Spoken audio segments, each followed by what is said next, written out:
नमस्कार। B Ed first year. आज हम लोग बात करेंगे संकलित शिक्षक शिक्षा पाठ्यक्रम का स्वरूप। जो शिक्षक शिक्षा पाठ्यक्रम है, ठीक है, उसका स्वरूप क्या है, उसमें क्या किन किन चीजों को इकट्ठा किया गया है और उसको बनाया गया है। तो हम देखते हैं, इनको 3 भागों में बांटा गया है: प्रायोगिक कार्यक्रम, आधारभूत कार्यक्रम और विषय वस्तु कार्यक्रम। अब इन 3 कार्यक्रमों को आधार मानकर इस पाठ्यक्रम को इकट्ठा किया गया है। कहा जाए तो जो बीएड पाठ्यक्रम है, सपोज बीएड पाठ्यक्रम है, उसमें किन किन चीजों को इंक्लूड किया गया है। तो अब इनमें कौन कौन से कार्यक्रम आते हैं। तो पहला हम लोग देखते हैं प्रायोगिक कार्यक्रम, जो प्रैक्टिकल कार्यक्रम होता है। उसके अंदर किनको लिया गया है? विद्यालय संबंधी प्रायोगिक कार्यक्रम। अब विद्यालय संबंधी जो आप इंटर्नशिप कर रहे हो विद्यालय में जाकर, वो प्रायोगिक कार्यक्रम है। जो प्रैक्टिकल वर्क जो आपको दिया जा रहा है, वहां जाकर आप लेसन प्लान बना रहे हो, पढ़ा रहे हो, और भी संबंधित टाइम टेबल बनाना, और भी अगर कोई गतिविधियां आपको दी जाती है वहां पर जाकर करने के टेस्ट वगैरह वो करना, तो ये सब चीज क्या आती है? विद्यालय के अंतर्गत आती है। वहां जाकर आप ये प्रैक्टिकल कार्यक्रम करते हो। फिर बात आती है सामुदायिक कार्य। अब सामुदायिक कार्य जो समूह में रहकर आप लोग कार्य करते हो, जैसे कि कोई SUW का कैंप है, सांस्कृतिक कार्यक्रम जो आपके आयोजित किए जाते हैं, तो जो समूह के रूप में करते हैं। इसके अलावा कोई भी अगर जैसे समय समय पर गवर्नमेंट अगर वो लेटर भेजकर फिर बताते हैं कि इस समय आपको ये प्रतियोगिता करवानी है या फिर कहीं भेजना होता है विद्यार्थी प्रशिक्षणार्थियों को, फिर वहां जाकर वो कार्य करवाए जाते हैं। जो समूह के रूप में कार्य करवाए जाते हैं वो सामुदायिक कार्यक्रम भी इसके अंतर्गत आते हैं। ये भी प्रैक्टिकल वर्क होता है, फील्ड के अंदर ये भी कार्य करवाया जाता है।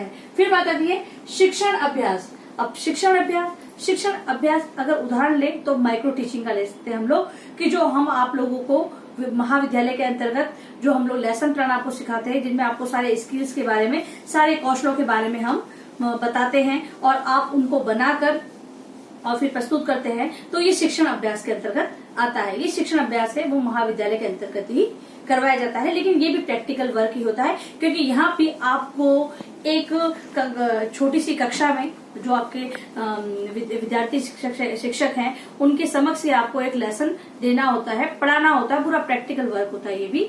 तो ये प्रायोगिक कार्यक्रम ये होता है प्रायोगिक कार्यक्रम। फिर बात आती है आधारभूत कार्यक्रम। आधारभूत जिनके बेस पर इन सिद्धांतों को बनाया गया है। जो आपकी जो किताबें हैं, जो टॉपिक आपको दे रखे हैं, प्रकरण दे रखे हैं, यूनिट दे रखी है, वो किन के आधार पर बनाई गई है। अब बात तो शिक्षा की है, प्रशिक्षण में भी आपको शिक्षा तो दी जा रही है ना, तो वो शिक्षा किन आधार पर बनाई गई है, किन को आधार मानकर वो ली गई है, वो होती है आधारभूत। तो अब देखते हैं सामाजिक आधार। मतलब कि सामाजिक आधार मतलब समाज से जुड़ी हुई। अब इस प्रशिक्षण कार्यक्रम में समाज की क्या भूमिका रही, कब कौन शिक्षा को बढ़ावा मिला, कब कौन, ये हम लोग आगे पढ़ चुके हैं, क्योंकि शिक्षक शिक्षा हम लोगों ने विद्यालय का सृजन वगैरह ये पढ़ा हमने, तो इसमें शिक्षक शिक्षा के बारे में हम लोग डीपली पढ़ चुके हैं। तो वो कब हुआ, तो ये सामाजिक आधार कहते हैं, वो इसके अंतर्गत आते हैं।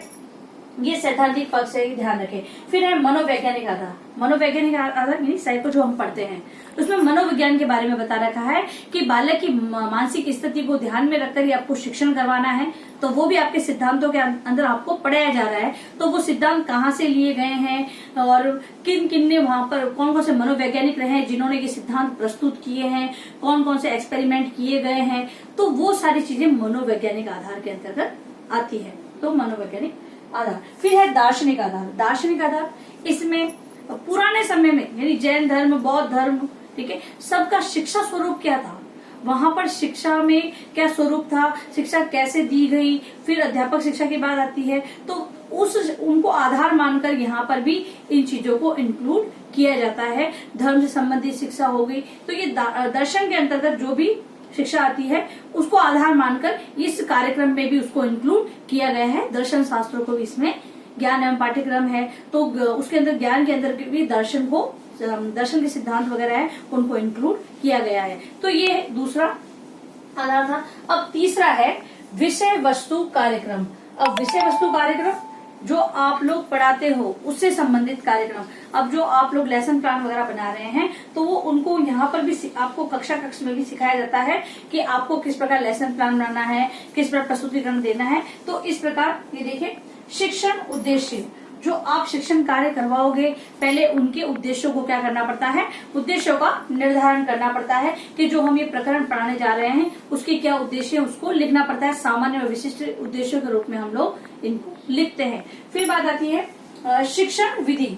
अब शिक्षण विधि, अब ये उद्देश्य निर्धारण कर लिए, लेकिन हम जो कंटेंट पढ़ाने जा रहे हैं उनमें किन शिक्षण विधियों का प्रयोग हम लोग करेंगे, आगे जो हम लोग लिखते हैं वो शिक्षण विधियां। फिर है शिक्षण तकनीकी। अब तकनीकी, कोई नई टेक्निक से आप लोग पढ़ा रहे हो तो उस टेक्निक का हम लोग यहाँ पर लिखते हैं कि ये इस तकनीक से हम लोग उसको पढ़ाएंगे या फिर प्रयोग करके बताएंगे, या फिर हो सकता है प्रोजेक्टर द्वारा पढ़ाए। तो इस पर कोई भी नई टेक्निक का यूज कर रहे हैं तो वहां पर उसको बताना। फिर फिर है निर्देशन एवं परामर्श। अब निर्देशन एवं परामर्श मतलब कि इनसे संबंधित निर्देशन एवं परामर्श की जो सेकंड ईयर में तो एक बुक है निर्देशन एवं परामर्श, तो उसके अंदर गाइडलाइन दी जाती है कि जो हर प्रकार की शिक्षा है उसके अंदर आपको सपोर्ट कैसे करना है। तो आपको बताया जाता है कि भाई आपको इस रूप में महिलाओं को किस प्रकार निर्देशन परामर्श देना है, बच्चों को किस प्रकार निर्देशन परामर्श देना है। तो इस प्रकार के निर्देशन और परामर्श से संबंधित सारी उसमें डिटेल में बताया जाता है। शिक्षा को माध्यम रखे, भाई हम शिक्षण को ध्यान में रखेंगे कि शिक्षा में निर्देशन और परामर्श का क्या यूज है, तो ये पाठ्यक्रम में इंक्लूड है। फिर बात आती है कक्षा कक्ष प्रबंधन। तो ये भी आप जो बीएड प्रशिक्षणार्थी हैं वो कक्षा कक्ष प्रबंधन किस प्रकार करेंगे, तो वो भी सिद्धांत के अंतर्गत दे रखा है, वो भी बुक के अंदर बताया गया है कि कक्षा कक्ष प्रबंधन आपको किस प्रकार करना है। भले अगर वो टाइम टेबल की बात ले ले, अगर कोई गतिविधियों की बात ले ले, या फिर टीचिंग से संबंधित कोई बात ले ले, तो ये चीज भी एकदम अच्छे से इस पाठ्यक्रम में बताई गई है। तो अब देखिए हम लोगों ने इनके बारे में पढ़ा। ये ऐसे नहीं पढ़ना है कि हम लोग ये टीचिंग पॉइंट बनाए, ये वो नहीं कि अब अगर उदाहरण अगर मान लो अगर समझ में नहीं आ रहा, तो जैसे शिक्षण उद्देश्य है तो आपको बताया गया है, आपके जो सिद्धांतिक पक्ष है उसमें बताया गया है कि शिक्षण उद्देश्य होते क्या है, सामान्य और विशिष्ट उद्देश्य है क्या, कैसे बनाए जाते हैं। तो इसके बारे में आपको समझा दिया गया है, क्योंकि आपके ये कोर्स के अंतर्गत हैं और वही संकलित शिक्षक शिक्षा पाठ्यक्रम के अंतर्गत आते हैं। तो ये प्रायोगिक कार्यक्रम, आधारभूत कार्यक्रम और विषय वस्तु कार्यक्रम, इन तीनों के आधार पर ही जो प्रशिक्षण कार्यक्रम बना हुआ है, शिक्षक शिक्षा कार्यक्रम बना हुआ है। अब देखते हैं गृह कार्य प्रश्न। संकलित शिक्षक शिक्षा कार्यक्रम का स्वरूप बताइए।